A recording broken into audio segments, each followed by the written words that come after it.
Bienvenidos a un Preguntas y Respuestas más acá en Zoom F7. No olviden dejarnos sus preguntas nuevas en los comentarios para la siguiente emisión. Está produciendo El Tocayo. Dejaron preguntas bien interesantes y sin más preámbulo, comencemos. Primera pregunta, Tocayo. Dice Samuel Ríos, ¿vale la pena hacer una película mientras estás en la facultad de cine? Yo creo que ahí, ya lo hemos platicado muchas veces lo que ocurre en las escuelas de cine y creo que hasta la respuesta es un poco obvia, ¿no? Por supuesto que vale la pena. ¿Por qué? Todavía, aunque ya hay muchas plataformas de streaming produciendo cine en México, la oportunidad que uno tiene para producir estando en la escuela es única y probablemente irrepetible. Tienes el equipo, tienes a tus profesores, tienes a tus compañeros, tienes colegas de otras generaciones que te pueden ayudar a levantar esa película. De hecho, hace poquito fui a una presentación del CUEC y uno de los largometrajes era un documental sobre la escuela que la chica hizo con sus compañeros. Entonces, aprovechen sus titulaciones, aprovechen las tesis para sacar el mejor trabajo posible, porque una vez afuera, ahí ya va a haber presupuesto, ahí ya van a tener que gastar y van a tener que carpetear, que es el único modelo que sigue existiendo, además de las plataformas de streaming. Entonces, sean muy cuidadosos y si tienen la oportunidad de producir en la escuela, háganlo. Siguiente pregunta, Tocayo. Dice Oscar Rojas, ¿crees que aún funciona el Star System en el cine actual? Esa es una pregunta cuya referencia les quiero dar un video de Patrick H. Willems que se llama ¿Quién mató al cine?, en donde le dedica un capítulo completo a la muerte de la estrella de cine. Durante 100 años en Estados Unidos hemos hablado de que las estrellas son las que han cargado con la asistencia a salas. En México tuvimos una época similar con la época de oro del cine mexicano, pero no hemos tenido algo así, salvo el caso específico de Eugenio Derbez, Omar Chaparro y Marta Higareda, bueno, y Mauricio Ockman, pero no tenemos un Star System en México. ¿Qué es lo que ha estado pasando? Y esto lo han comentado distintos analistas de distintos medios. El Star System está prácticamente muerto. Había personas que el año pasado decían que Tom Cruise había llevado de nuevo a la gente a la sala de cine con Top Gun, pero este año vimos que esa teoría no está comprobada del todo porque Misión Imposible fracasó. ¿Qué es lo que sí ha estado ocurriendo? Hemos migrado de la era del Star System a la era de las propiedades intelectuales. Es decir, que actualmente vivimos en el cine gobernado por las llamadas IPs. ¿Qué pasa con esas IPs? Pues que están absorbiendo a los distintos actores que antes llevaban a la gente a las salas y ahora interpretan a personajes muy conocidos. Por ejemplo, Chris Pratt haciendo a Mario, Chris Hemsworth haciendo a Thor, y recientemente una noticia que a todos nos dejó profundamente consternados: Jason Momoa y Jack Black llegaron a Minecraft. Entonces migramos del Star System a el cine de propiedades intelectuales. Siguiente pregunta, Tocayo. Dice Jonathan Cruz García, ¿crees que el Barbenheimer cambió el cine para siempre o fue tendencia del momento?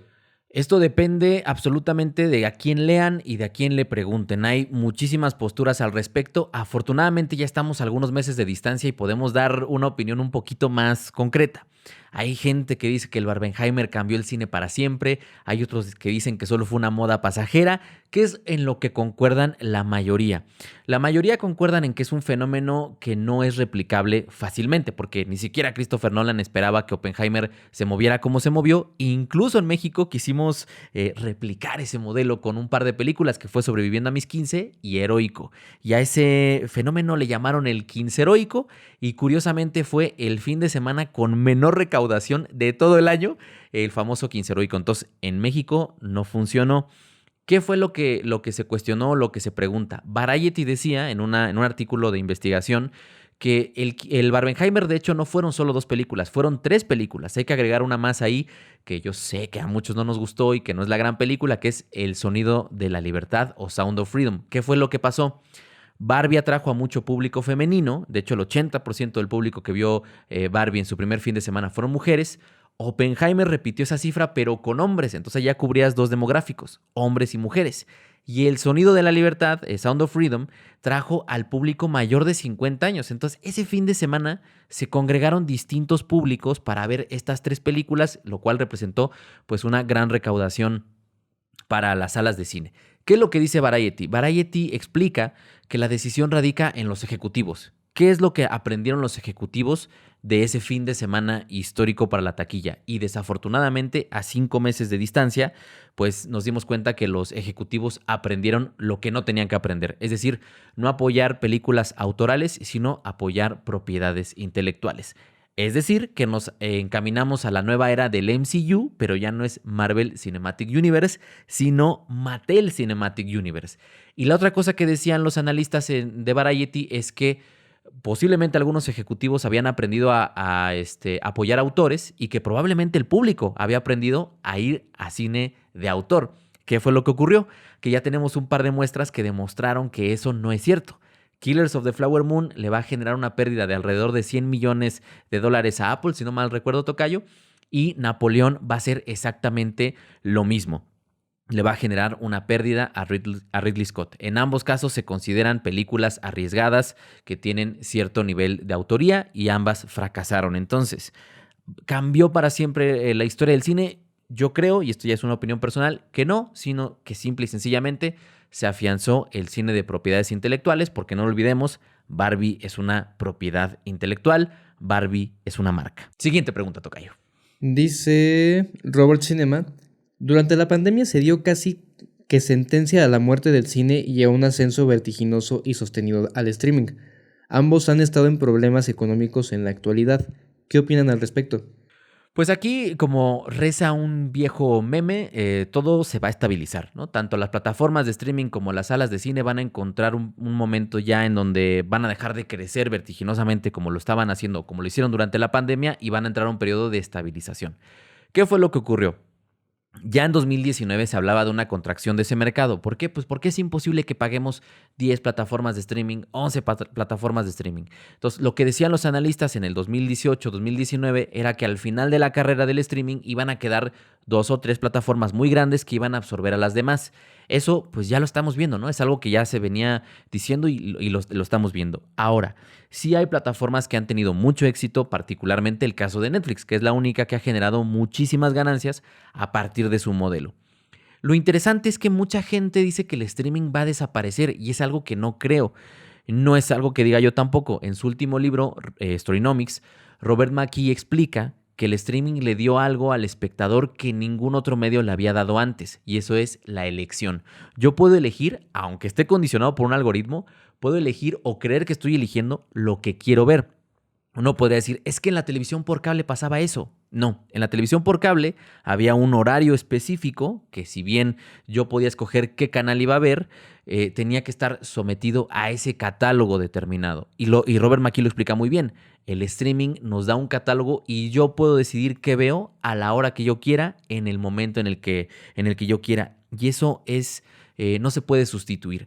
Ahora, en lo que respecta a la sala de cine, reveló un dato importantísimo, Showbiz, en donde decía que el año pasado, de las 716 películas que se estrenaron en México, el 26% solo recaudó 50,000 pesos o menos. O sea, el 26% del cine en general que se estrenó en salas de cine en México recaudó 50,000 pesos o menos. Y hay otro dato que es todavía más escandaloso.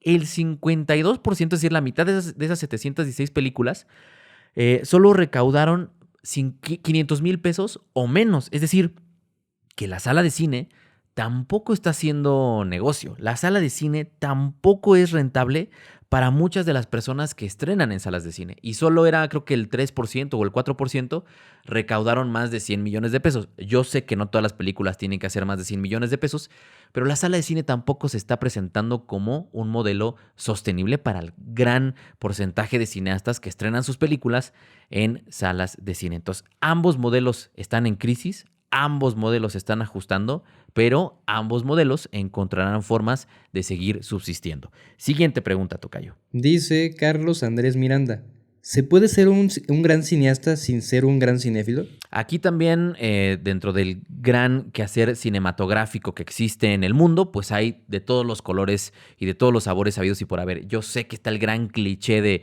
Quentin Tarantino, que trabajó en una tienda de video que ya no existen en estos tiempos y que él se la pasaba viendo un chingo de cine y por eso pudo ser cineasta. Y entonces tenemos esa creencia de que todos los cineastas tienen que ser cinéfilos.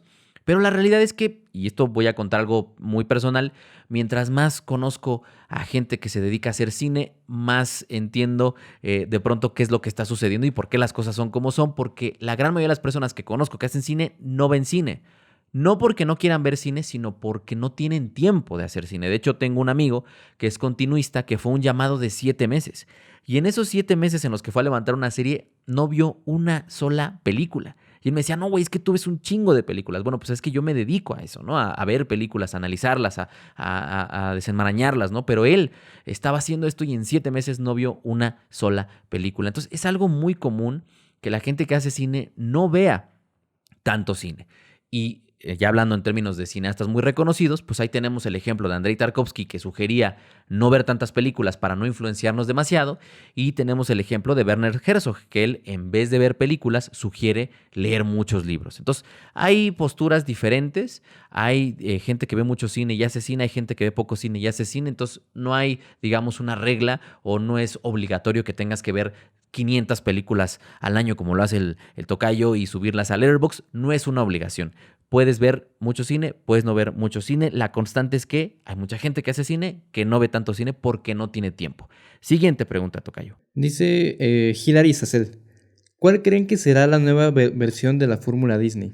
La fórmula Disney, importantísimo y es una gran pregunta porque últimamente ha sonado mucho que Disney está en crisis, pero yo siempre lo digo.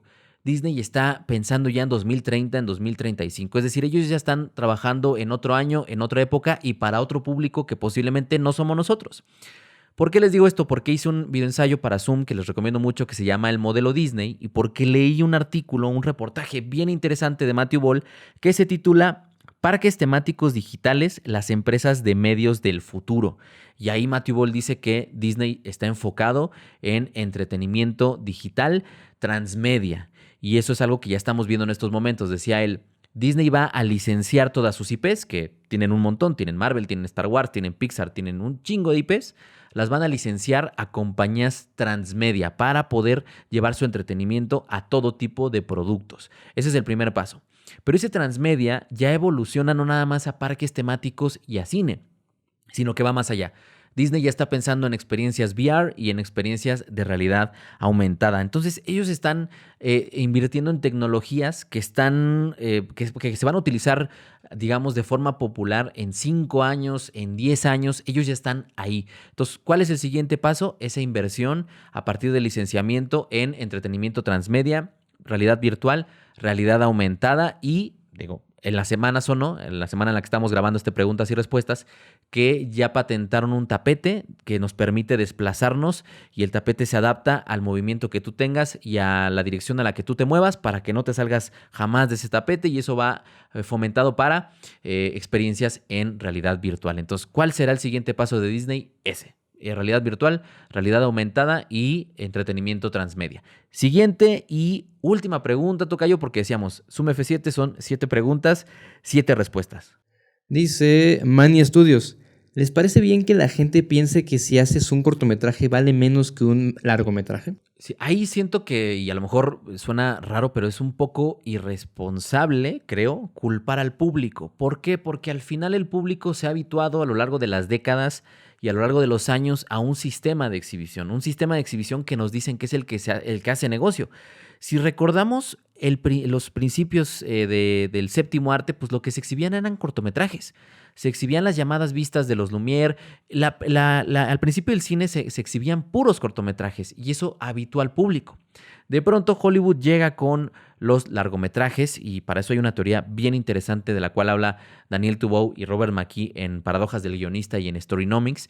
Dicen que Hollywood instauró un modelo en el que nos acostumbraron a solo ver largometrajes. Eso, la causa ha sido que los cortometrajistas no puedan hacer rentables sus cortos. Que la única manera de hacer rentables los cortos sea a partir de antologías de cortometrajes como VHS, ABCs of Death, ahí la que ustedes quieran, México Bárbaro, que es una auténtica maravilla y por supuesto que eso es sarcasmo. Pero esa ha sido la única forma de poder distribuir los cortometrajes, metiéndolos en antologías. Lo que ha sucedido es que estamos habituados como espectadores a ver largometrajes. Entonces, esa perspectiva de que el cortometraje no es cine, que está en el gran público, como le llaman, pues viene de estos modelos de exhibición de largometrajes que se han instaurado a lo largo de las décadas, y eso definitivamente no quita que los cortometrajes sean películas y no quita que los cortometrajes sean la puerta de entrada de los directores para poder aprender cómo filmar, tratar de descubrir una estética propia, etcétera, etcétera, etcétera. Entonces, esa percepción que tiene la gente pues viene de este modelo de exhibición que predominantemente le da la oportunidad más a los largometrajes que a los cortometrajes. Y Daniel Tubau y Robert McKee dicen que en Internet hay una ruptura, ¿no? En Internet hay una ruptura, ¿por qué? Porque ya no hay una duración determinada. Yo puedo subir un video a YouTube que dure 10 minutos, puedo subir un video que dure 20 minutos, pero va a depender de mí. No hay un productor que me está diciendo, tu película tiene que durar 120 minutos porque si no, no la vamos a distribuir. Entonces, es un tema de exhibición. No creo que el gran público tenga la culpa y está en nosotros educar a esa gente a que consuman también cortometrajes, que por supuesto hay obras maravillosas en cortometraje. Tocayo, ya no hay más preguntas. Muchas gracias por producir. Reitero y les recuerdo, ¿algo más que quieras agregar, Tocayo? No, nada, que si quieren un ejemplo de un cortometraje que después fue adaptado a película, está el ejemplo de Damien Chazelle con Whiplash, que originalmente fue un cortometraje que quedó en Sundance, y de ahí le dieron el dinero para justamente hacer el largometraje, y ninguno de las dos le quita la historia. Entonces, una es una historia más corta y más desarrollada, o más bien, más larga.